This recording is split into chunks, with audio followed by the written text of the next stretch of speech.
I have never seen a Nintendo Switch cozy game give this much accessibility, but I'm willing for you to prove me wrong. Hello, you lovely lot, and a welcome back. I was lucky enough to get given a game called Skye Tales, which is a cozy and relaxing puzzle game with amazing accessibility, and I want to share with you what I thought about the game, why I really love it so much, and why I actually want to share this game with you. Because if you're a fan of cozy puzzle games, I think you are going to love this one. It's a relaxing and fun game that's perfect for unwinding with after a really long day. So the game is set in a beautiful world called Bryn, filled with charming characters and stunning landscapes, and you play as a dragon called Skye, who has been awoken to help various villagers. Along the way, you'll meet a variety of interesting characters, solve puzzles, and explore the world around you. When you first load the game, you go to the very first valley, and there are 4 valleys to unlock throughout the world. All are locked apart from Avishire, which is the first world, and when you arrive you get a room where you can just practice how the controls work. I love this section because starting a new game can be really difficult sometimes, especially when the controllers change, so understanding all the controls before you enter a game can be really useful, especially when it comes to accessibility reasons. After you've mastered the controls, you meet your very first villager called Moss. Moss has the spring festival to organise and he needs your help. This is when you get introduced to the massive map and get given free reign to pretty much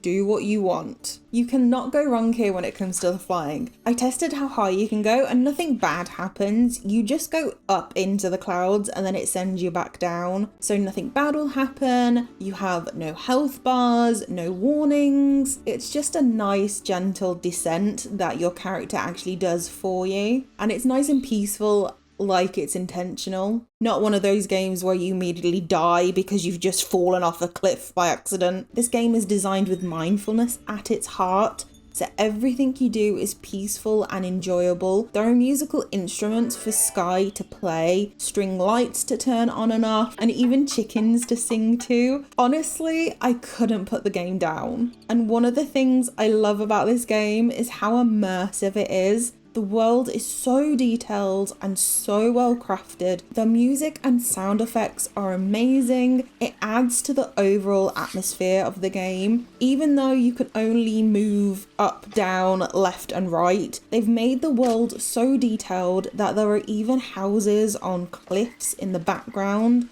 There are animals on the ground, there's people flying bikes that you can't even reach. The world just feels so alive. The gameplay itself is simple, but so addictive. You spend most of your time exploring the valleys, talking to characters, and solving puzzles. There are also mini games and side quests to keep things interesting along the way. These can be found on the map or in the scrapbook if you press the L button on the controller. Apart from the main quests in each world, there is no other requirements to complete anything, meaning you can spend as little or as much time on each puzzle and in each valley as you like. There are no timers, no jump scares, no health bars.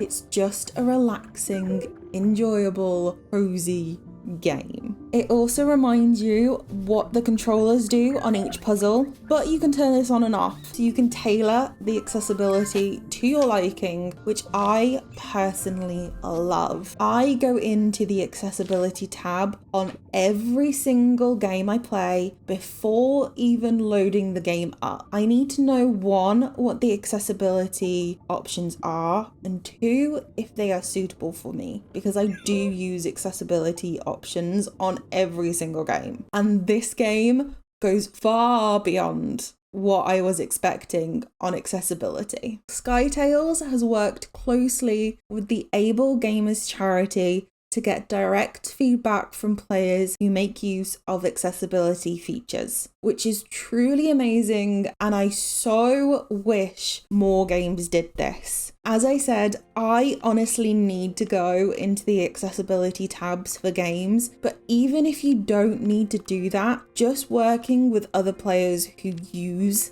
the tab on a regular basis means that so many more people can experience and truly enjoy playing games. Oh, and if you don't know who Ablegamers Charity are, they are an American non-profit organization dedicated to improving accessibility in video games and the video game space, enabling more people with disabilities to be able to play video games. I will leave their details down below if you are interested in finding out more about them. As I said, this game is easy to pick up and play even if you've never played a puzzle-based cozy game before and want to experience what a puzzle game is all about. But the game does a really great job of guiding you through the story without feeling too hand-holdy. I will say I have a few negatives about the game though, just from my personal experiences. And it might just be me, so take it with a pinch of salt. I found one of the puzzles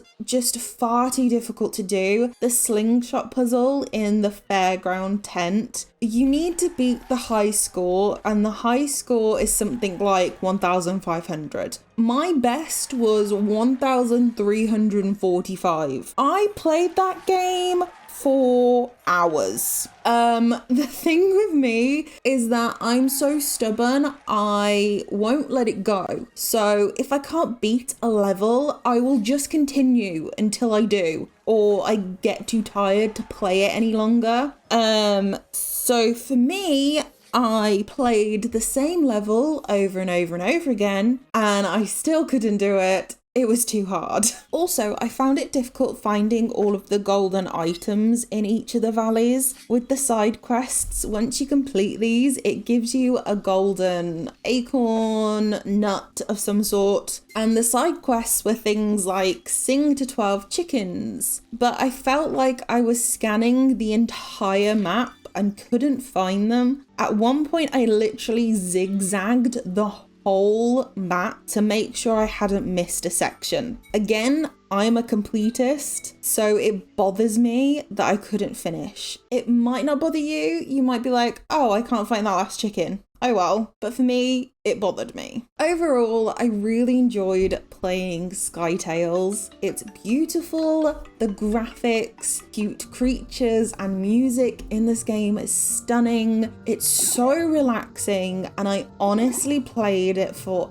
hours and hours at a time. It's perfect for anyone who wants to unwind and escape into a cozy puzzle world to fly around as a dragon for a while. So if you're looking for a cozy puzzle game that has accessibility, this game is unmatched. I highly recommend you go check out Skye Tales. It is exclusive to Nintendo Switch. I had so much fun playing it, and honestly, I've nearly completed it all. So let me know in the comments if you're gonna check it out, if puzzle games are something that you are interested in, and let me know in the comments what you think of the game. As always, please don't forget to give this video a big thumbs up if you enjoyed it, and subscribe down below if you are new for more cozy games. I hope you have an amazing rest of the day wherever you are, and I will see you all in the next one. Bye!